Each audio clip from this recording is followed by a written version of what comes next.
We have the counter-trafficking unit that is under the Ministry of National Security, and also we have the newly established gender-based violence unit. There's one other unit that must be formed. It is done worldwide, and that unit has to do with dealing specifically with the issues as it pertains to rape, incest, and sexual offenses for women.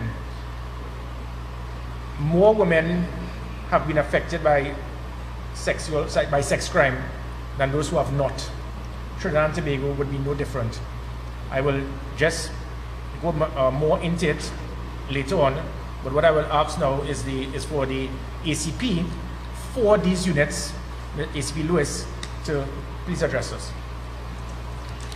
Thank you, Commissioner. Good afternoon, members of the media and the viewing public. We in the Trinidad and Tobago Police Service stand committed and with full resolve under the leadership of Commissioner of Police Gary Griffith to protect and serve all citizens of Trinidad and Tobago, especially those who are victims of non-intimate sexual violence and assaults. A comparison of data of reports of rape for the period January 1st to May 31st, 2019 and January 1st to May 31st, 2020 shows 57 reports for the period last year as compared with 28 reports for the period this year. The decrease may have been as a result of underreporting of sexual offenses. With the introduction of the new sexual offenses unit, we can expect an increase in reported cases, and we welcome the opportunity to assist and bring justice to these victims who have stayed silent for so long, but now have a dedicated avenue for voicing their experiences. The new sexual offenses unit will fall under a one-stop shop for all victims of all forms of violence, called the Special Victims Department. The department will comprise three sections: the Child Protection Unit, the Gender-Based Violence Unit, and now the new Sexual Offenses Unit. The roles and responsibilities: the new Sexual Offenses Unit will investigate all reports of sexual assaults against adult victims, being male or female, where the assault is non-intimate and targeted, example date rape, as well as random acts of violence committed during the commission of another series of crimes, example kidnappings or burglaries. Training: the sensitivity of these investigations give rise to the need for continued training for officers of this unit. Officers will be trained in taking reports with a view to elicit specific information which can identify leads and potential suspects, collecting and packaging evidence for submission for analysis. To assist with investigations, officers will also liaise with the other specialist units such as the Cybercrime Unit, the Research Analytical Unit, Social Media Unit, and Forensics for expertise and resources. Outreach: this unit will be decentralized, with Sexual Offenses Unit officers assigned to each of the 9 policing divisions to afford victims the benefit of prompt and efficient service from the Ttps. Victims of sexual offenses are therefore encouraged to make reports via the multiple available channels by calling 999, the Ttps app, or via the soon-to-be-launched Report Crimes online platform in the Ttps website. Officers of the Sexual Offenses Unit will then be assigned to each case and will go to the victims. If the victims do not desire or cannot visit a police station to give a statement about their ordeal. External and internal partners networking: this unit will network widely with several internal and external partners to provide social support functions for victims.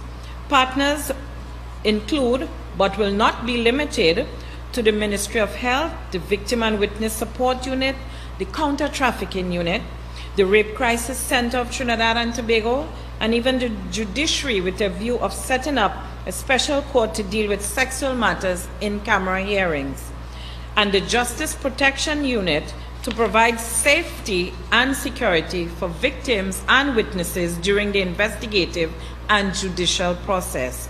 In conclusion, as we continue the transformation of the TTPS under the leadership of Commissioner Gary Griffith, citizens will benefit from this specialized unit with fully trained and dedicated officers who are prepared to continue to protect and serve with pride. I thank you.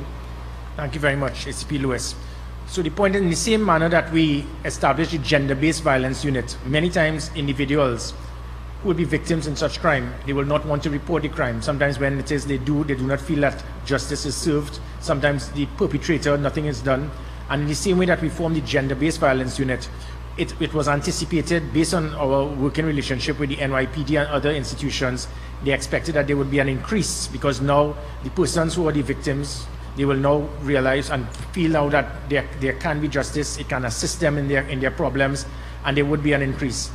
So with this, I will now hand over now to the person who's in charge of the gender-based violence unit, she will also be temporarily taking control of the sexual offences unit as well, Ms. Allen. Commissioner of Police Gary Griffith, Assistant Commissioner of Police Ms. Odette Lewis, Ms. Wheeler, members of the media, a pleasant good day. The Gender-Based Violence Unit was launched by the Commissioner of Police in January 2020. We promised stronger action by carrying out our investigative operational functions in relation to the complaints of crimes where the complaints are determined and rooted in gender inequality. To date, we have done exactly that. Since the launch of the unit, there has been 106 arrests. Today, I stand before you with a promise that we will continue to work on behalf of survivors, regardless of their gender or nationality. Before I continue, I would like to publicly thank all the police officers and the civilian staff assigned to the Gender-Based Violence Unit. Your work, dedication, and selfless pursuit for justice for the survivors has not gone unnoticed. We at the Gender-Based Violence Unit, we are committed. We have prevented broken homes. We have cared for children. We also think of the cycle of domestic violence abuse that we were able to break by removing batterers from homes in some instances due to the diligent investigations conducted into these reports. With this new initiative by the Commissioner of Police with respect to sex crimes, I am confident that these matters will be treated with the level of professionalism and urgency required. Change in every society requires a movement, and we are in the middle of this movement. Sexual abuse, whether it has occurred at home, at the workplace, at the hands of public figures, or at the hands of familiar individuals, I say today, we will investigate and prosecute to the fullest extent of the law, because we are here to serve you. We want survivors to continue to feel confident when working with the Gender-Based Violence Unit and this new Sex Crimes Unit. We have engaged in helpful projects and new initiatives to help build the requested confidence required. The following occurs when a report is made to the TTPS. We have coordination of police, advocates, and service providers to address the individual case. Development of multidisciplinary response teams that coordinates efforts from multiple governmental agencies. We also have development of task forces to explore solutions to systematically deal with the police response.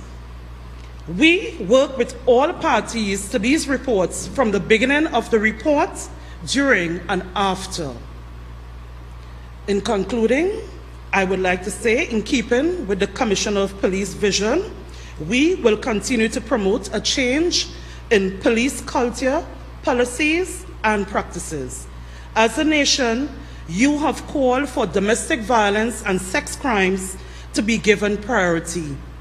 We have listened, and we will continue to listen and make great a Republic of Trinidad and Tobago. Thank you. Thank you very much. And to the media, you'll see on the screen, that is the breakdown we have as the layout, as it pertains to the different type of units to deal with special victims. So just as the same as the gender-based violence unit, it is improper that women can be sexually assaulted, and then they may feel that they'll be more traumatized when it is that they try to report the crime. They go to the stations, the officers may not be trained, then we have the situation of the importance of swabbing and so forth, told not to go in a shower for 24 hours. And now what we'll be doing, through the use of technology and the forensic department that we will have in the Trinidad and Tobago Police Service, persons will know when held and arrested, we will be doing swabbing. The swabbing of that individual can actually go back to years to assist in even solving cold cases. So it is all well and good to have the sample of someone who may be raped, but if that stays in a shelf and it is not linked to a possible perpetrator, nor by linking the DNA samples of the possible of anyone, and we can now backtrack into crimes that would have gone back years ago. So this will assist us in trying to look at cold cases, but also to ensure that it is a greater deterrent for those persons to understand now that there are consequences, and we have now lifted our standard. As mentioned, in each division, we intend to have, in each region, we intend to have a specific building for individuals for us to deal with such crime. One in Port of Spain and Western, one in Northern and Northeastern, one for Eastern, Southern, Southwest, and Central, and one in Tobago. We'll also intend to use the police hospital, and also trying to look at other avenues where we have understood that at times women, based on possible domestic violence or even being sexually assaulted, they may go to a hospital, and we need to ensure that the law is enforced, that when these persons go there, that the reports come back to the Trinidad and Tobago Police Service. We need to ensure that that type of legislation is also done for persons who may go to private medical institutions. This must come to us. If it comes to us, then we will be able to act. If it does not come to us, based on the victim, even if the victim does not want to report the crime, if that information comes to the police service, we can now go after the possible perpetrator. I will now ask the head of the counter-trafficking unit, Salana Wheeler.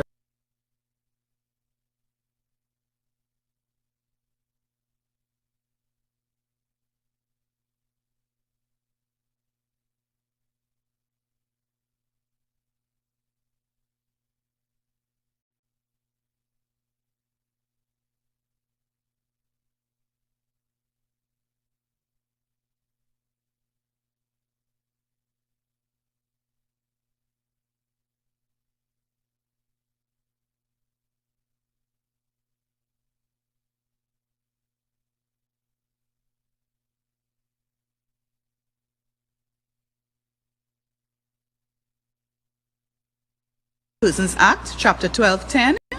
The unit has been formed under the Ministry of National Security and is a specialized unit that treats with investigating and managing the government's response to human trafficking. Since the inception of the unit, I wish to share with you some of the facts that we have found through the cases that we have identified. The types of human trafficking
against children, proceeds of crime, and offenses under the Anti-Gang Act.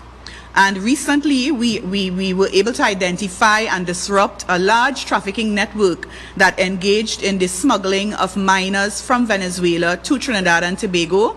We are still in the process, and they blame themselves for what happened to them.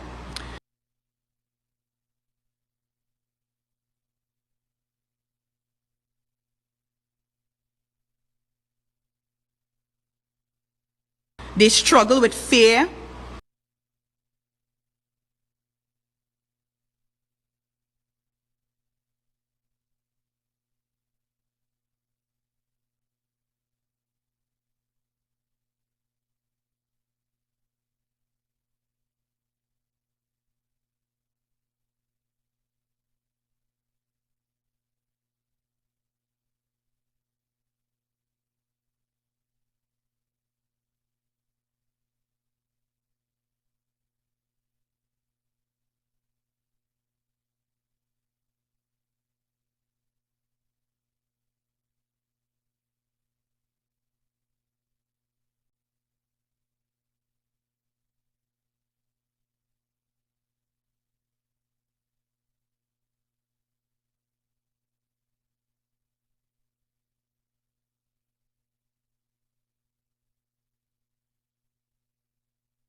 LGBTQI community being targeted, cruelty to animals, foreigners through sex slavery, young girls through child pornography and child prostitution, and young men through being influenced to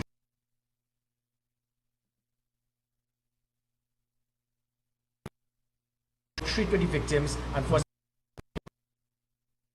the second part of the media conference has to do with, again, what is taking place internationally. The Trinidad and Tobago Police Service, and I wish to remind the country, the Trinidad and Tobago Police Service, we recognize the demographics of the police service. Hence, our emphasis from a policing perspective treats not with race and racial profiling, but with the use of force in the conduct of our duties. This is a serious issue to us. If you recall, just last year, over 500 persons were killed. The Trinidad and Tobago Police Service, we are fully aware of our responsibility. What is ironic is that what happened in Minneapolis, it goes in line with what I have been saying just a few weeks ago, whereby I have stated and been heavily opposed by a few that if a police officer is charged for a violent crime, be it murder, rape, kidnapping, armed robbery, when I stated that officer should be fired immediately and not wait for their court cases to be completed.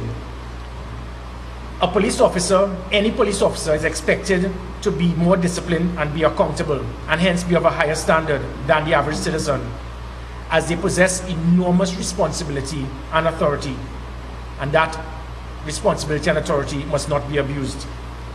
So in this situation, imagine if what happened in Minneapolis happened in Trinidad and Tobago, and 4 police officers decided to press their knee and hold down an individual who was unarmed and not resisting arrest.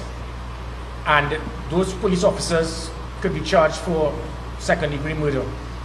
I have persons here in this country, they have been attacking me and telling me that it is the right of these police officers to remain as police officers. It is their right to be paid as police officers, and because I need to wait for their day in court, because you cannot try someone twice for the same offense. I beg to differ. I am demanding that every officer must be of the standard benefiting for him to wear that uniform and I am increasing that level of discipline.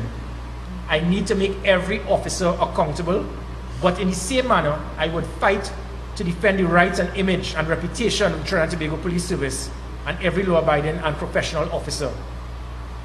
Having said that, I think I need to clarify the situation. People are trying to throw relevant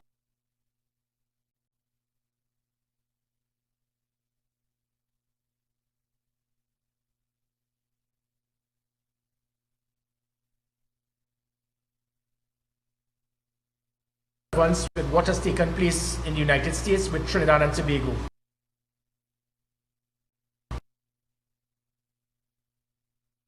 Police officers, especially for officers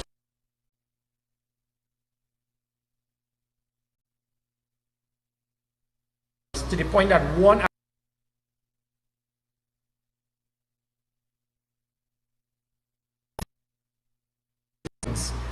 with that, however, it is important that we must ensure that our police officers are trained in the minimum use of force. Never before the Trinidad and Tobago Police Service we have the training and the tools to ensure that the minimum use of force is used. And that has gone with the training that the police officers have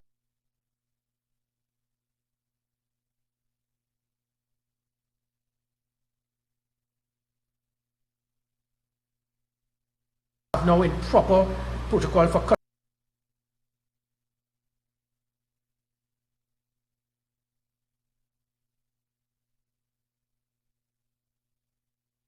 customer service training, verbal persuasion, tools.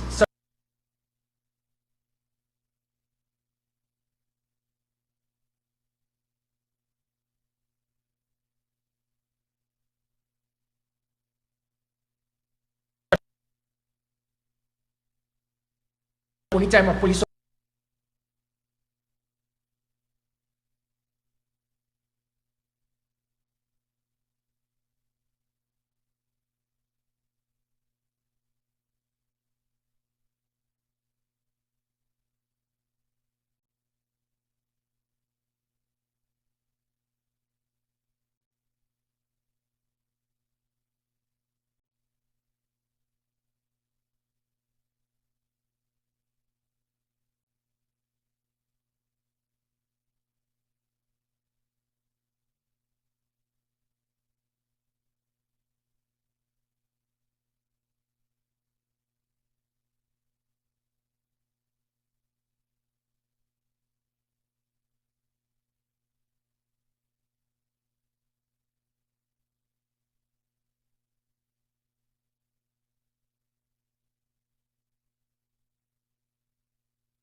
hurt or damage to the individual at this point in time. But let's say now I have the person here and the person decides he wants to get active resistance. So let's say for instance he tries to pull his hand away like that. There are avenues and techniques for that also. All I'm going to do is as he pulls forward, I'm going to just continue in this direction, place him in a wrist lock, sir. Calm down, sir. Stop resisting, sir. You are hurting yourself. Stop resisting. And then, so long as he complies, I move him away from the scenario. Simple control. Nothing further. Let's say I move into an area now where the person is becoming assaulted. So I come in. Sir, what is happening here? Calm down.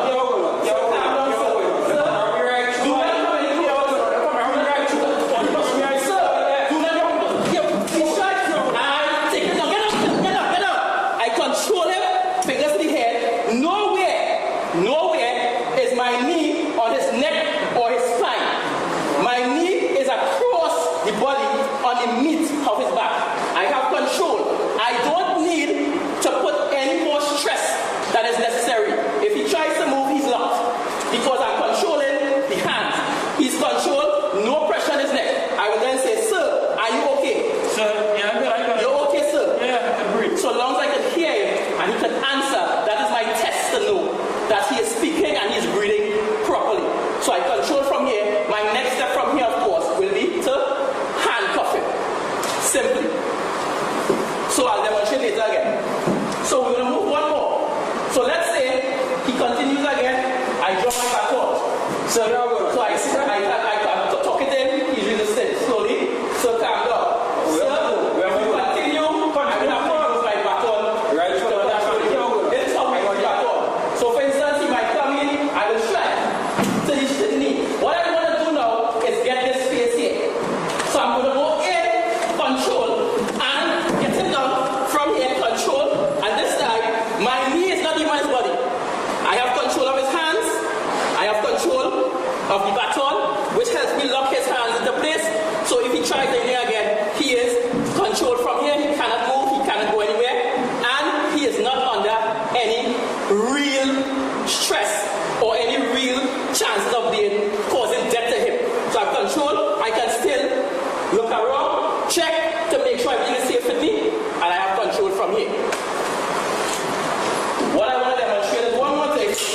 So if we have somebody flat on the ground, and he's going to mimic being handcuffed. So place your hand like if you are handcuffed. Yeah, you are. This is how an officer is supposed to take this person up. No longer the days where we grab a person from here and drag them. No longer do we do those things. What we simply do, I position myself this way, and it does not matter how big he is. My knee is lined up with the shoulders. My supporting hand goes under his neck to control his neck so that there is no pressure on his neck. I reach over, pull this way, sit up. So I have control of him here. I will then ask him, sir, bring your right leg heel into your groin area slowly. Nice. I will be taking you in that direction. Understood? Yes, sir. I will then switch, keep in contact. My support hand goes in between the space of this hand. The other hand goes over. This is my strong hand. And I will rotate him in to the area of the leg. Slowly, sir. You're going to go up until your knees go. Control, stop right here. I still have control, no pain to him. Legs full up. And then I will go into a forward prisoner transport or a double 90 control, which I have control of him.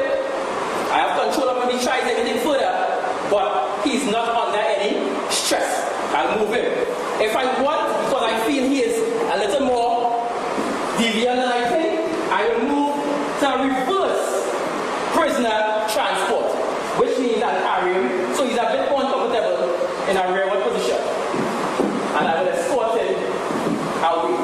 Simple control. So, Trinidad and Tobago, this is just a touch of what is being taught here and otherwise, because I don't only teach here. And these techniques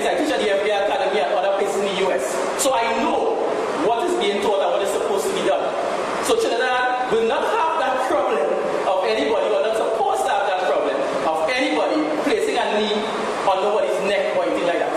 So, thank you very much. Thank you.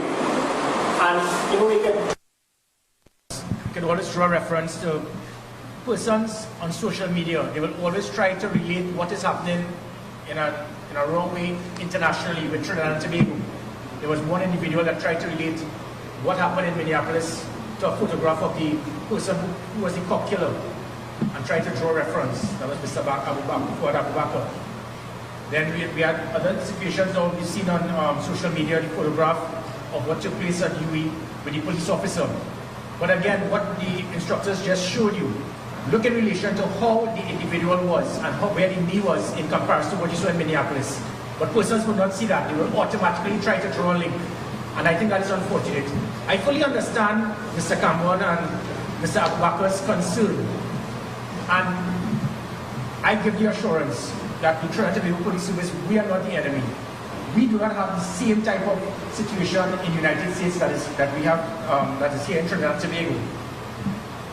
If we really want to find a comparison between what happened in Minneapolis and our country, it has to do with the part whereby some kill an unarmed man in cold blood in Trinidad and Tobago, and this happens hundreds of times every year, annually by the same shooters, and these murderers who kill the young men in cold blood, those young men are also unarmed. The same bitterness and the anger that many of us have by the rightful concern as it pertains to Black Lives Matter, it should indeed be done here. But let us target it at the right persons, not the Trinidad and Tobago Police Service. We are not the enemy. I have 10,000 odd police officers, and guess what? None of them are white. So just by that alone, let us take stock and understand that my police officers, just as the Black Lives Matter for every citizen in this country, and all lives matter for the police service, my 10,000 police officers, those Black Lives Matter to me as well. So when persons speak and they try to discredit the police service and try to put pressure on them, it takes just 1 second for an inaccurate decision and that officer could lose his life. So the Black Lives Matter of my police officers as well. So Mr. Cameron and Mr. Abu Bakr, I understand your concern. I'm here to work with you all. We are here to work with you all. We are not the enemy. We want to know who the enemy is. The enemy will be those persons who killed the 538 persons last year. Do you have the data? The 538 persons that were murdered last year, that was not done by police officers. Those are the Black Lives that matter. That 538, it's a breakdown. And as you look right there, basically almost all of the 538 murders, those were the Black Lives that matter. And the police officers, that's what we're here to do. We are here to ensure that that does not take place. Because the individual is the real enemy of the state. Again, if we want to compare Minneapolis to Trinidad and Tobago, what happened in Minneapolis is that individual who has now been charged for murder, he was held several occasions before for doing something just as bad. It's just that this time it reached to the point of someone being killed. And every single time when he was held for it, he was released. So we want to compare what happened in Minneapolis to here? Yes. We had an individual recently that was arrested 13 times for an illegal firearm, and 13 times he was released. We have information that he was instrumental in killing 40 Black lives. But every time he was released, he went back out, got another firearm, and then went to kill again. So if it is we really want to look and we have bitterness, it is those individuals who have a problem with a bail amendment bill to make sure that when those persons are held, we can save Black lives out there. We need to have a situation of concern when it is we have the Interception of Communication Act, when we are trying to stop prisoners from passing information on to other individuals outside. And we are trying to put that type of communication to ensure that if persons, whether it be friends, family or attorneys, that may be used as a conduit towards passing information from prisoners to the gangs outside to put hits on others. And we are making amendments to that Interception of Communication Act to do that, to make sure the prison, you have a prison in the prison, and persons have an issue with that. So if we want to have the anger, we want to have the bitterness, let us target it at the right persons, the individuals who have been instrumental in killing those 538 Black lives last year. That was not the police. What we do, we are instrumental in ensuring that those persons who killed those 538 persons, they are brought to justice. And if it is that they try to fire at my police officers, we will be forced to use minimum use of force, and at times it would be the firearm. But I give the assurance to the public that the Trinidad and Tobago Police Service will not abuse our authority. It is difficult for me, as I conclude, that when it is that police officers do it, they abuse their authority the very few times that they do it. And I try my best to ensure that those individuals should be fired. I get a fight back. The same happens right now in Minneapolis and other parts of the world. If you listen to the data, they show that other police chiefs and commissioners are trying to do virtually the same thing that I am doing. And they are getting pushed back by unions, by persons who feel that it's their right, it's the right of the police officers to stay and remain. And that is what happened in Minneapolis. Every single time that individual was held and he was found culpable of abusing his authority, he was brought back into the service until this is what happened. So we want to look at the same situation in Minneapolis to Trinidad and Tobago, when we have an individual who continues to be arrested. The 500 odd shooters, we continue to arrest them, they continue to be released, and if found guilty, they are given $5,000 bail to go back out.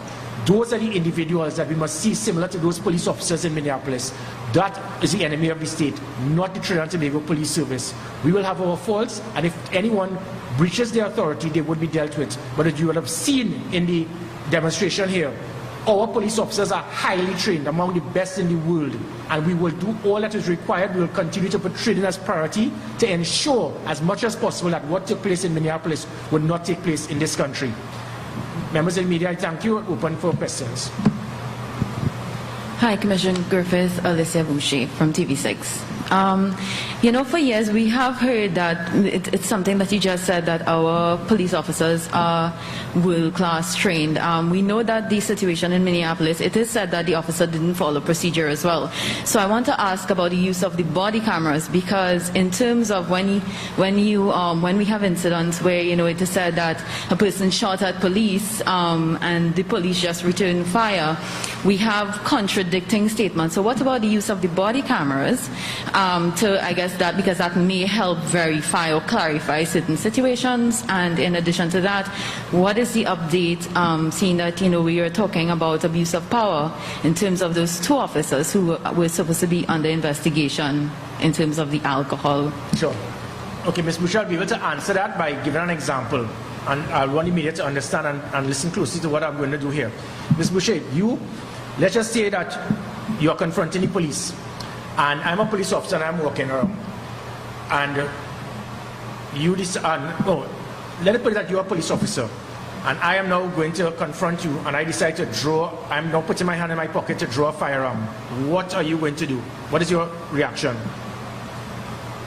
I'm a police officer. Yeah, and the person is now going to draw, okay, and he's now thinking of, and he's looking at you, and he's holding something in his hand, and he's pulling something looking like a firearm. What are you going to do? Draw for my firearm. Yeah, and then what? And then what happens? I would order you to probably put your hands Too late, up, you're dead. but I would draw Too late, for my you're dead. firearm. I'm sorry? Too late, you're dead. That's what I would do. No. While you're thinking and speaking about it, you're dead. It takes 1 second. A police officer probably has 1 second.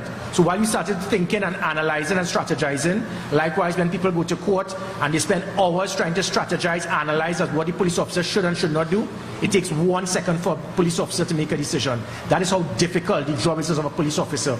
Because at times the person might be drawing, the police officer draws his firearm, shoots him, and the man is actually pulling out his cell phone. We in fact have a simulation theater with hundreds of different scenarios, and you'll be shocked. I can bring all of you all in that simulation theater, and all of you all would either be killed or would have killed someone. We have scenarios where a 10-year-old girl, she pulls out a gun and she's pointing it at your fellow police officer, and she says she's going to shoot the police officer. What are you going to do? You'll think, do I shoot that little girl and then after the media will come after me? Or do I hold back and she blows away the head of my police officer? Next thing you shoot the girl and you realize it is a toy gun. There are scenarios, it comes. That is why it is the most difficult job, but it is the most noble of all professions, because you dedicate your life to this country, and you can give your life, you can lose your life, or you can end up in prison. That is how difficult it is for a police officer. So when people continue to condemn, criticize police officers, they do not know until you go in the shoes of these men and women out there to understand what they have to go through on a daily basis. And then when you have persons with firearms shooting at our police officers and they shoot back, we must ask for justification. Why don't we shoot them in their leg? It does not work that way. So the point I'm trying to show to you is that at times it is very difficult for a police officer to make an immediate, you have to make a 1 second reaction. If it is that you are walking, the body camera is to be switched on. So if you have 1 second to make a decision in a firefight, your first instinct is not going to be, okay, let me fix here to fix my body camera. The first thing you have to do is to find something known as cover from view and cover from fire. Cover from view could get you away from the person seeing you, but the bullet could go through the item that provides the cover from view. Cover from fire ensures that you cannot be hit when it is the shots are coming at you. All of this is very difficult. So for a police officer, it is easy for anyone to say, well, when this is happening and there's a man is firing up a weapon at you, let me just fix my body camera, let me turn it on. The body camera cannot stay on 24/7, it's battery operated. So what happens is that the police officers, when they get ambushed, when they get hit in a firefight, it is very difficult for a police officer to turn on a body camera. Likewise, if you're in a firefight and you get shot at, the body camera is not going to be able to assist you, because when it is you have to dive for cover from view, cover from fire, you're going to get blurs. It's not to say that you're a photographer in the media and you're actually recording what is happening.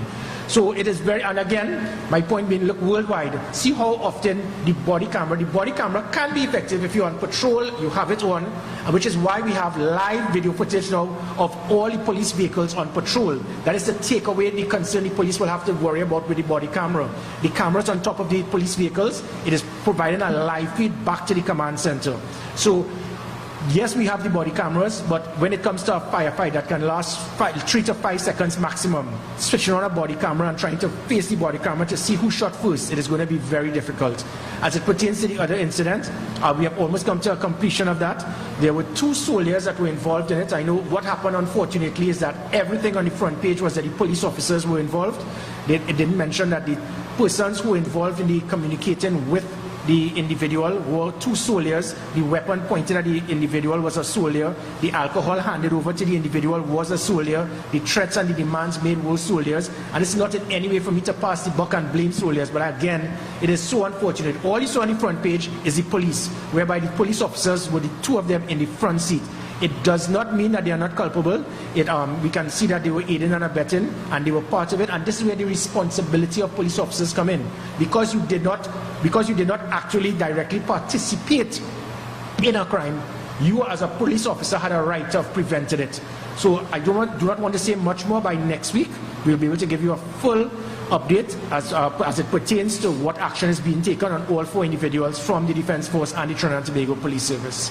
I just had one more question, and this is in terms of the sexual crimes, right? Before, we are seeing an increase in terms of men coming forward for domestic violence, right?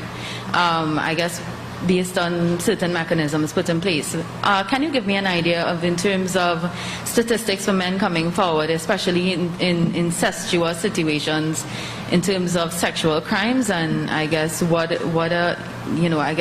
in terms of what we can do to help them better be able to feel free to report, because there's some kind of stigma, I guess, that goes along with men who have been subject to sexual violence. Well, mostly I'll hand over to Ms. Allen, but before that, I can mention that the majority of such crimes as it pertains to that gender is on boys, and that is a bigger concern than with men. I think every time we discuss this very sensitive topic, we always speak about the concern about men being abused.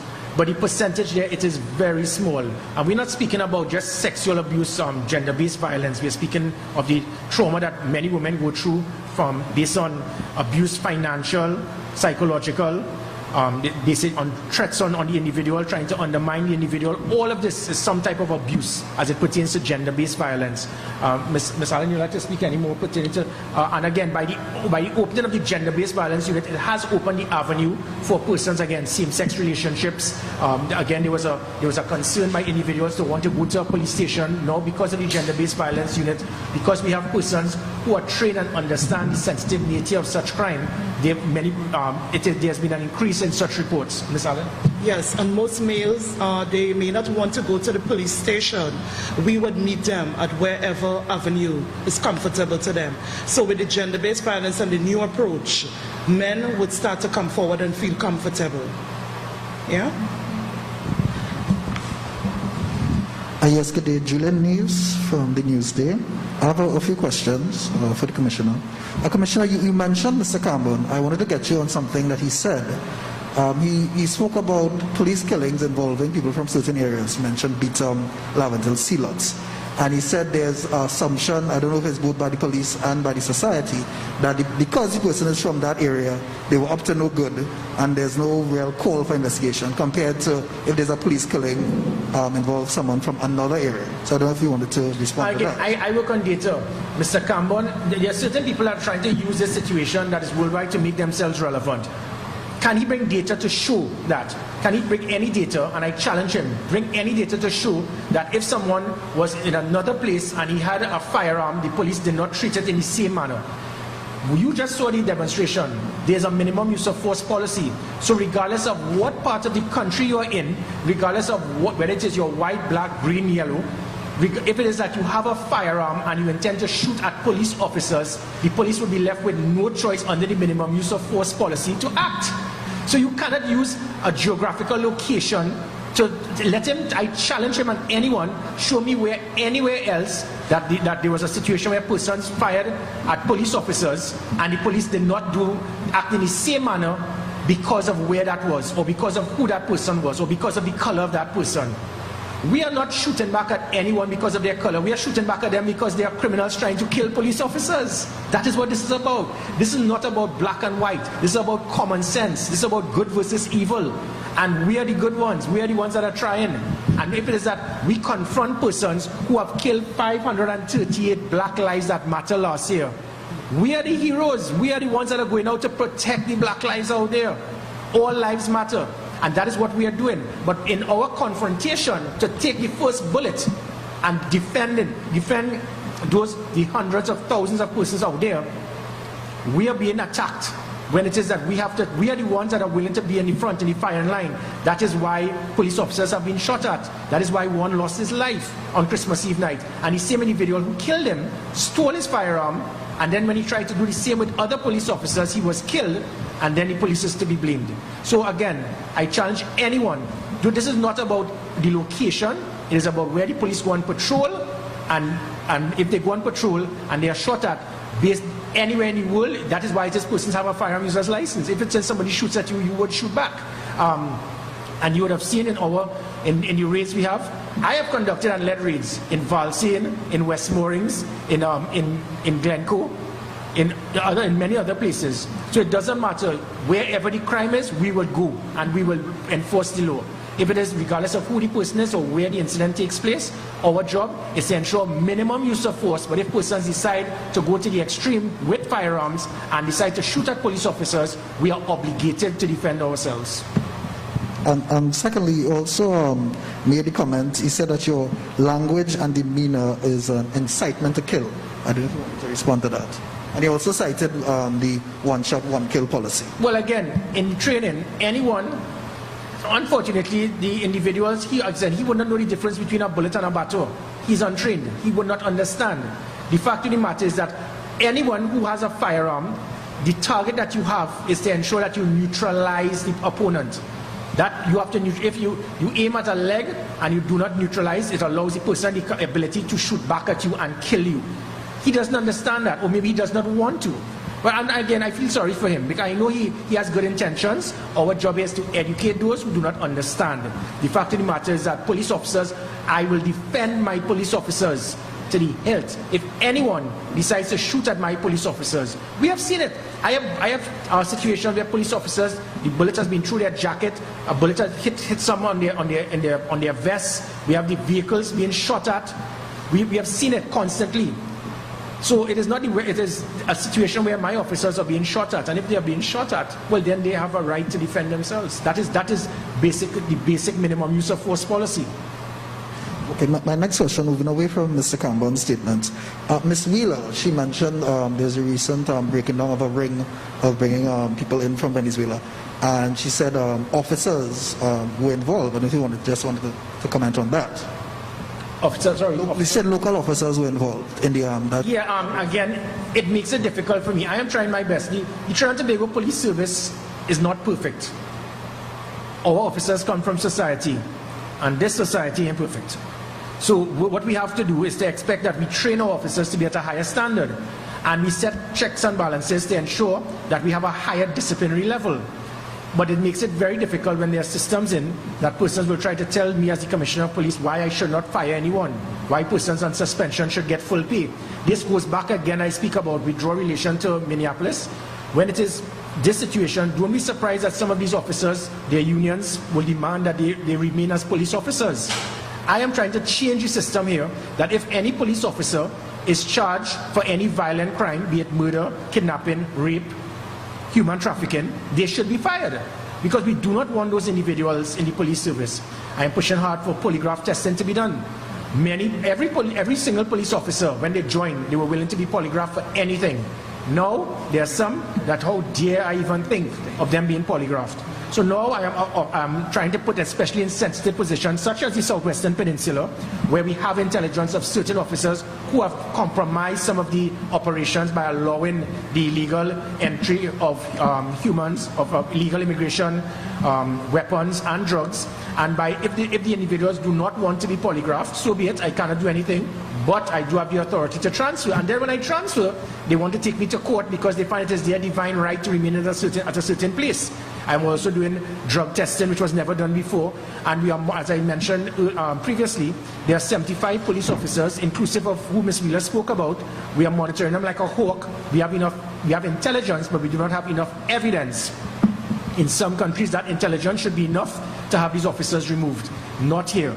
If an officer is charged for murder, they will be pushed back by unions, by organizations, by associations who will tell me it is their right to remain as police officers and to be paid.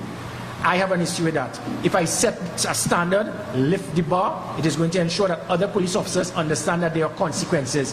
While saying that, I want the public again to be aware that this is a very small percentage in comparison to the vast majority of our police officers who go out there and put their lives on the line on a daily basis for country.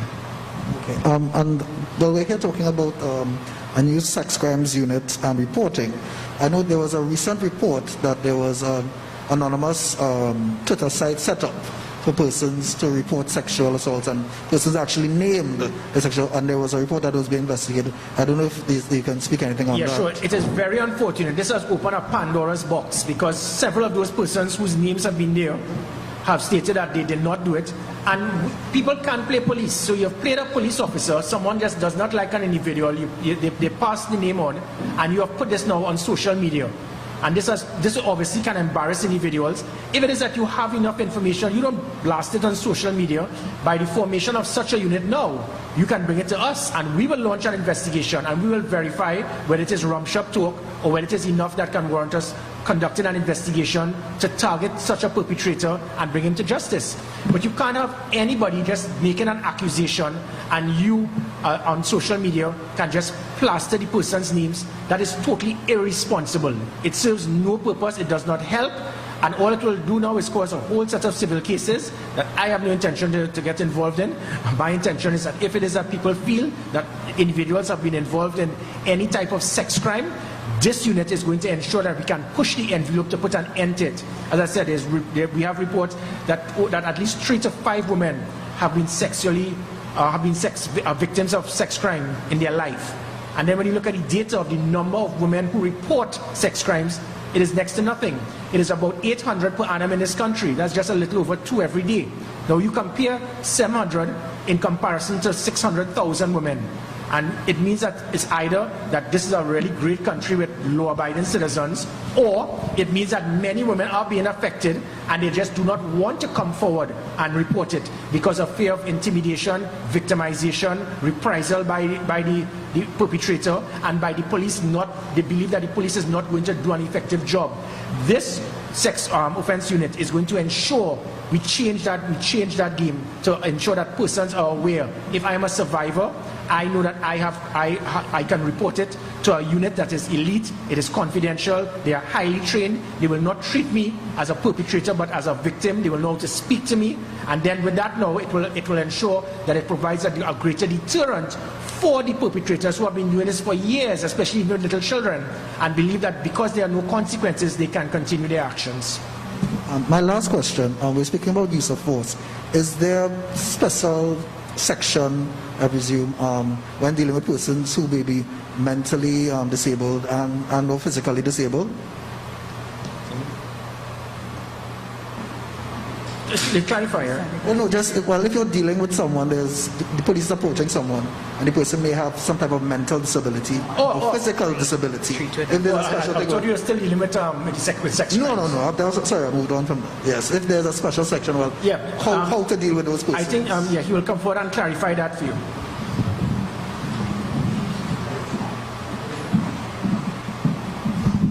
Good day again.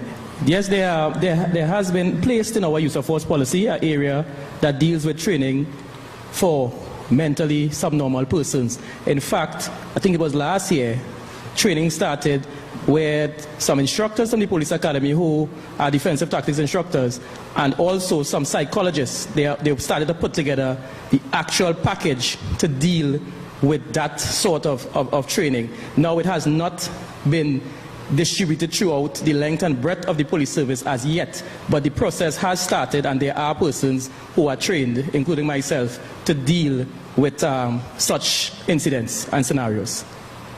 Hope that answers. Okay. Any other questions? Yes.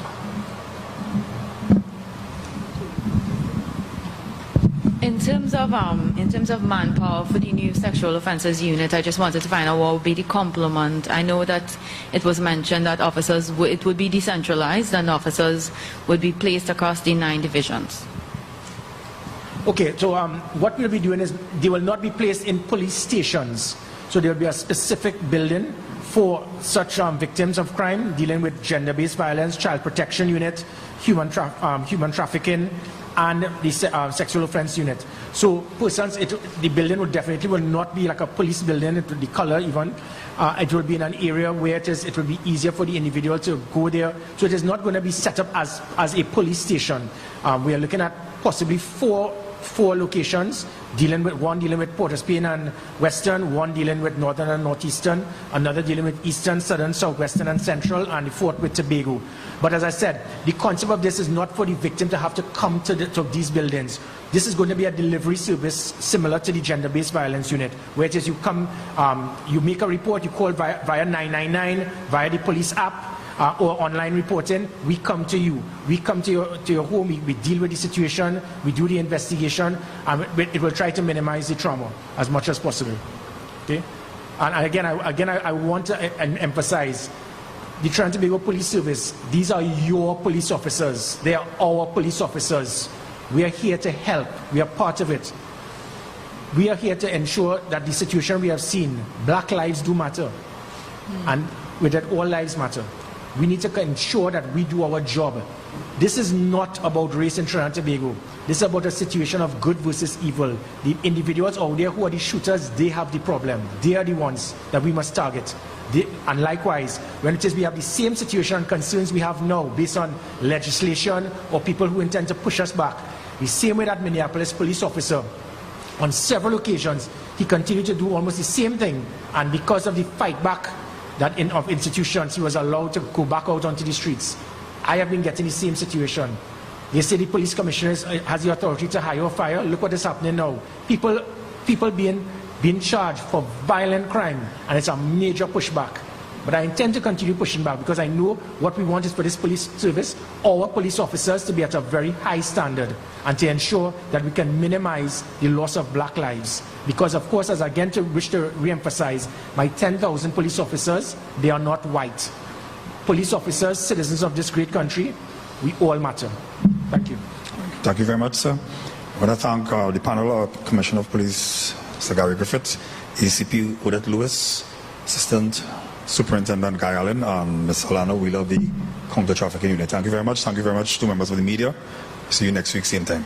Thank you.